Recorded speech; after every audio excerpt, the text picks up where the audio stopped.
teens report feeling addicted to their phones. Porn sites receive more monthly traffic than Netflix, Amazon, and Twitter combined, with estimates in 2025 suggesting that 35% of all internet downloads are related to pornography. In today's generation, addiction is everywhere. If you stay with me at the end of this video, I will show you a way to outsmart your old habits, even if you've failed 100 times before. To break any bad habit, you have to see the loop that runs the show inside your brain. Imagine a robot programmed to act every time it hears a bell. That's your brain on habits. Here's how it works. Trigger. Something kicks it off. A feeling, place, or person that triggers your brain.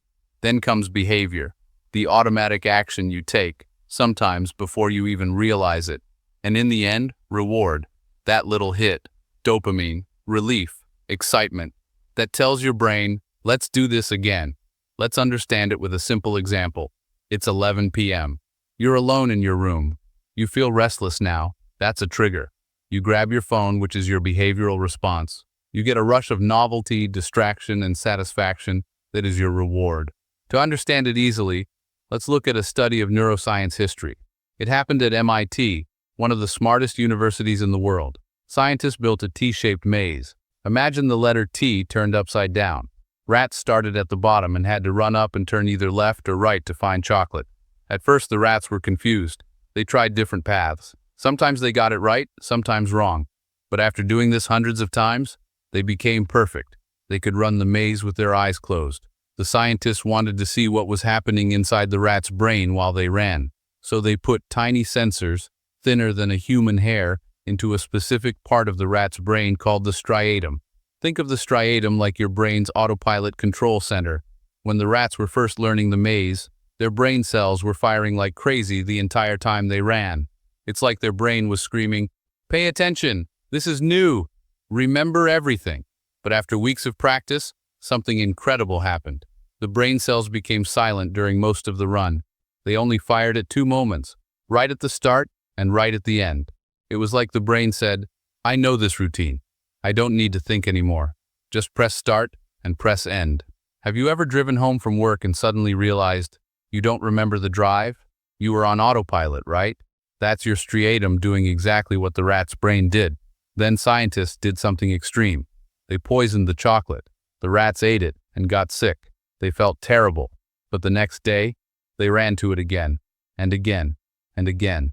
Even when the chocolate made them sick, the habit was so powerful that the rats couldn't stop themselves. The habit wasn't stored in the thinking part of their brain anymore.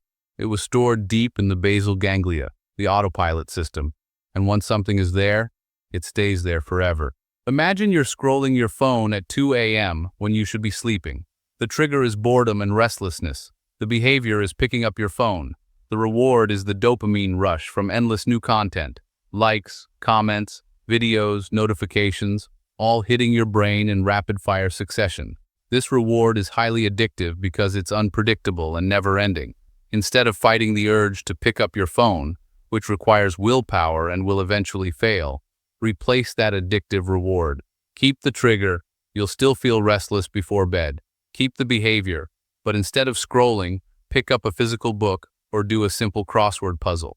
The new reward is gentle mental stimulation and relaxation, but it doesn't trigger the same addictive dopamine loop. Within weeks, your brain will start to prefer the book because it provides the satisfaction you want without the crash, guilt, or sleepless nights that come with phone scrolling. Science shows that the most effective approach is not to try to fight the habit, but to replace the final step of the habit loop with a much less addictive reward.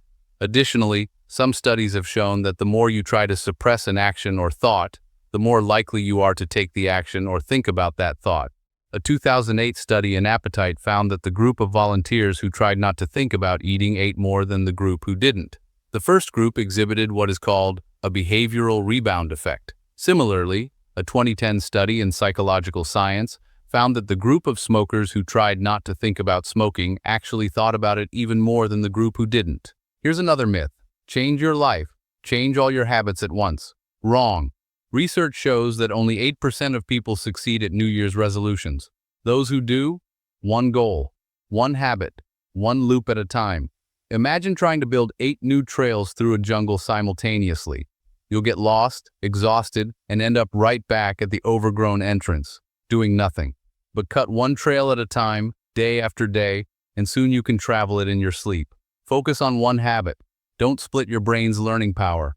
Master it, automate it, and only then add another. What's the one habit you could change that would make everything else in your life start to shift? Name it, then make it your sole mission for 30 days. And don't forget to get some sleep. You're more likely to do the thing you don't want to do when you're stressed out, said Russell Poldrack, a psychology professor at Stanford University.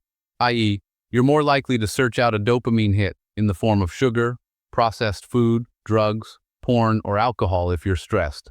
Therefore, one of the most important things you can do to make new habits stick and perform enough repetitions in that early phase to make the neurons in your brain fire together and wire together is keep your stress levels low, especially in that critical early phase while you're forming the new habit. One of the most effective things you can do is also the simplest: get a good night's sleep. Whatever you're trying to improve, from your social life to your smoking habit, sleep will help. If you're trying to get fit, getting enough sleep improves your speed, your strength, and your endurance. If you're trying to perform better at work, a lack of sleep will lead you to be less productive. And if you're a manager, less attentive, less focused, less cheerful, and even less ethical. If you're trying to lose weight or eat more healthily, sleep deprivation will decrease leptin, the hormone that gives your body the signal that you are full. It also leads to a corresponding increase in ghrelin, known as the hunger hormone, which causes a surge in appetite and fat storage and can lead to you making unhealthy food choices. Do not take more than one habit at a time. If you try to fix lots of bad habits all at once, it usually doesn't work. Your brain gets tired and confused when you take on too much, just like when you try to do too much homework in one day. It's much better to choose one habit, like stopping eating junk food or cutting down on phone time, and work on only that until it feels easy. Once you've got that habit under control, you can move on to the next one. Changing things one step at a time is much easier and helps you actually stick to your plan. So remember, do one thing at a time, get really good at it, then pick another thing to work on. That way, you won't get overwhelmed, and you'll see real progress. If you want to overcome a habit, do not fight against it. Work with your habit loop and use positive action to replace it. Do not take on more than one bad habit at once. The more you try and change, the less your chances of changing anything. While you're creating your new habit, make sure you take care of yourself and get as much sleep as you can. Changing bad habits doesn't have to be a huge struggle. Remember, start with just one habit. Find your trigger and swap the old reward for something better. When you take it step by step, you'll see real progress and feel proud of how far you come. Now think of one habit you want to change and write your plan in the comments below.